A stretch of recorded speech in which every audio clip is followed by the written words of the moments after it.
বিসমিল্লাহির রহমানির রহিম। আজকের এই অনুষ্ঠানে উপস্থিত সকল প্রবাসী ভাই ও বোনেরা, আসসালামু আলাইকুম।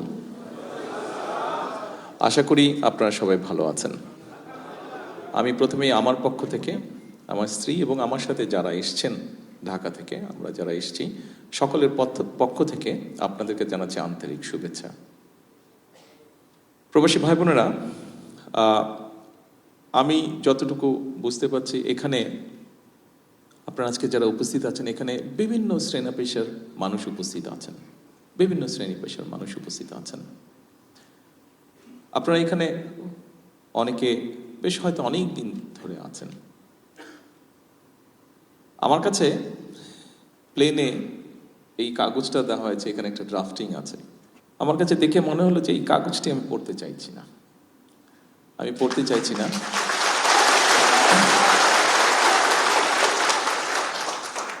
আমি এতগুলো বাংলাদেশ যখন আমার সামনে আছে, আপনারা যারা এখানে বিভিন্ন কারণে এই দেশে আছেন, আপনাদের সাথে আমি আমার কিছু চিন্তা ভাবনা আপনাদের সাথে শেয়ার করতে চাই। প্রিয় ভাই বোনেরা, আপনারা যখন এখানে আছেন, আপনারা যেমন দেশের এখানে থেকে কষ্ট করে যেই কষ্ট করছেন তার বিনিময়ে যেই অর্থটি পাচ্ছেন এবং সেটি যখন দেশে পাঠাচ্ছেন, সেটা যেমন বাংলাদেশের জন্য উপকার হচ্ছে, ঠিক এই দেশটিকে গড়তেও কিন্তু আপনারা সাহায্য করছেন, এই দেশটিকে গড়ে ওঠার জন্যও কিন্তু আপনারা কাজ করছেন। অর্থাৎ আপনারা একসাথে কিন্তু ওই নেবে বলা যে দুটো দেশ গড়ে তুলছেন ধীরে ধীরে। এক নিজের দেশ, দুই যে দেশে আপনারা আছেন সে দেশটি। আমি যখন আজকে আসছি অনেক কিছুর সাথে একটা জিনিস আমার চোখে খুব পড়ল। রাস্তাঘাটগুলো অনেক পরিষ্কার ঢাকা থেকে, রাস্তাঘাটগুলো অনেক পরিষ্কার ঢাকা থেকে।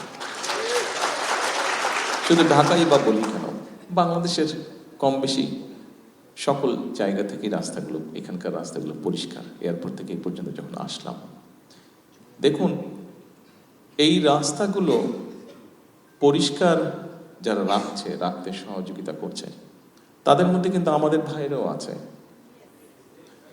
আমার প্রশ্নটা হলো, আমরা যদি বিদেশে পরিষ্কার রাখতে পারি, আমরা কেন দেশে পারবো না? আমরা কেন দেশে পারবো না? আমি এই কথাটাই আপনাদের সাথে শেয়ার করতে চাইছি। আপনারা যারা মালয়েশিয়াতে আছেন, আমাদের আরো বাংলাদেশি ভাইরা, প্রবাসী ভাইরা যারা পৃথিবীর বিভিন্ন দেশে আছেন, সবাই যখন বিদেশে যান, বিদেশে থাকেন, বিদেশে পরিশ্রম করছেন, যে দেশেই আছেন সেই দেশটিকে যেমন গড়ে তুলতে সাহায্য করছেন, একই সাথে নিজের দেশকেও গড়ে তুলতে সাহায্য করছেন পরোক্ষভাবে। তা আমরা অন্য দেশ যদি গড়ে তুলতে সাহায্য করতে পারি, তা আমরা কেন নিজের দেশ করতে পারবো না? ডেফিনেটলি পারবো। হয়তো আমাদেরকে আরেকটু পরিকল্পনা করতে লাগবে। প্রিয় ভাই বোনেরা, আমি সেরকম বিষয় থেকে আজকে আপনাদের সামনে আমি কতগুলো কথা তুলে ধরতে চাই, আমাদের কিছু চিন্তা ভাবনা। যেমন প্রথমে যদি ধরি যে এই যে মালয়েশিয়া সরকারের আমন্ত্রণে গত নির্বাচনে আমরা যখন আলহামদুলিল্লাহ আল্লাহর মতে জয়যুক্ত হলাম, প্রথম যে কয়েকজন ব্যক্তি আমাকে ফোন করে অভিনন্দন জানিয়েছিলেন, তার মধ্যে ডক্টর আনোয়ার ইব্রাহিম, মালয়েশিয়ার প্রধানমন্ত্রী, উনি তার মধ্যে প্রথম দুই একজনের মধ্যে উনি একজন জানিয়েছেন এবং উনি আমাকে আমন্ত্রণ জানিয়েছেন আসার জন্য। সেই আমন্ত্রণেই আজকে এখানে এসেছি। কালকে ইনশাল্লাহ ওনার সাথে দেখা হবে, ওনার সাথে আমরা কথা বলবো।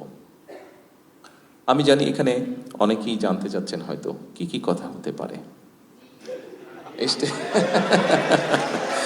এটি জানতে চাচ্ছেন।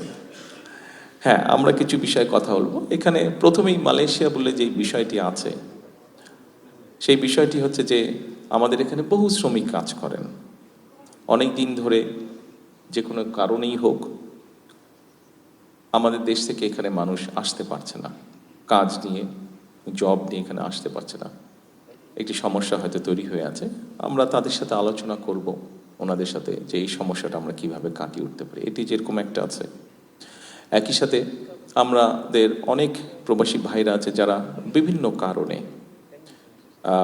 তাদের অনিচ্ছাকৃত কারণ হোক, বিভিন্ন কারণে অনেকেই বিভিন্নভাবে এই দেশের আটকে আছেন, দেশে ফিরতে পারছেন না। যতটুকু আমাদের কাছে হিসাব আছে প্রায় 2000-এর কাছাকাছি হবে মানুষ বোধহয়, বিভিন্নভাবে মিলিয়ে মানুষগুলো বিভিন্ন জায়গায় আটকে আছে। আমরা চেষ্টা করব এই মানুষগুলোকে কিভাবে এখান থেকে মুক্ত করা যায়, অন্তত ওনাদের সাথে আলোচনা করব এখানকার সরকারের সাথে। একই সাথে কিন্তু আমরা আরও বিষয় নিয়ে আলোচনা করতে চাই। যেমন আমরা জানি মালয়েশিয়া সেমিকন্ডাক্টর বা কম্পিউটার বা আইটি এই সেক্টরে ভালো।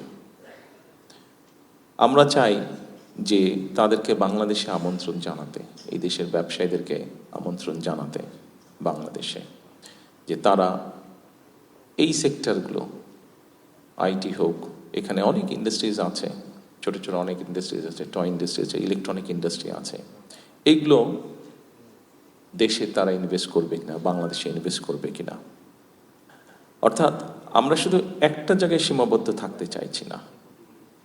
আমরা যেটা জানি, মালয়েশিয়া বললেই আমরা মনে করি যে ঠিক আছে শ্রমিক, এই শ্রমিকদেরকেও আমরা চাইছি যে পরবর্তীতে যারা আসবে শ্রমিক, ওনাদেরকেও আমরা চাইছি শুধু যাতে অদক্ষ শ্রমিক না আসে, দক্ষ শ্রমিক যেতে আছে দেশ থেকে সবাই শ্রমিক। ইভেন আমিও একজন শ্রমিক, আমি যখন কাজ করছি আমিও শ্রমিক, হয়তো ডিফারেন্ট প্যাটার্নের শ্রমিক, কিন্তু আমিও একজন শ্রমিক।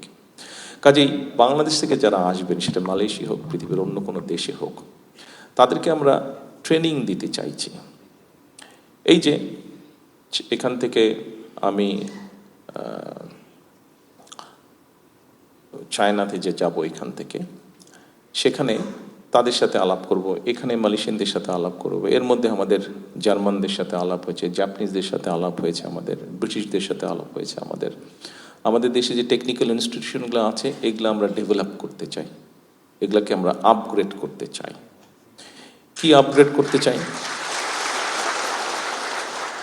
আমরা কাজ করছি, আমরা বের করার চেষ্টা করছি যে আমাদের দেশের প্রায় 1.5 কোটি মানুষ পৃথিবীর বিভিন্ন দেশে আছে। এই 1.5 কোটি মানুষগুলো সাধারণত কি ধরনের কাজ করছে, 1 নম্বর। দ্বিতীয়ত হচ্ছে যে আগামী 10 বছর কোথায় কোথায় বাংলাদেশ থেকে মানুষ বিভিন্ন টাইপের কাজ নিয়ে, বিভিন্ন ডিফারেন্ট ক্যাটাগরির জব নিয়ে তারা যেতে পারে, কি সেগুলো, সেটাকে আমরা বের করার চেষ্টা করছি। অলরেডি দায়িত্ব দেওয়া হচ্ছে সরকারের কনসার্ন ডিপার্টমেন্টকে, তারা কাজ করছে, সেটা বের করার চেষ্টা করছে। সেইভাবে করে আমরা আমাদের লোকজনকে রেডি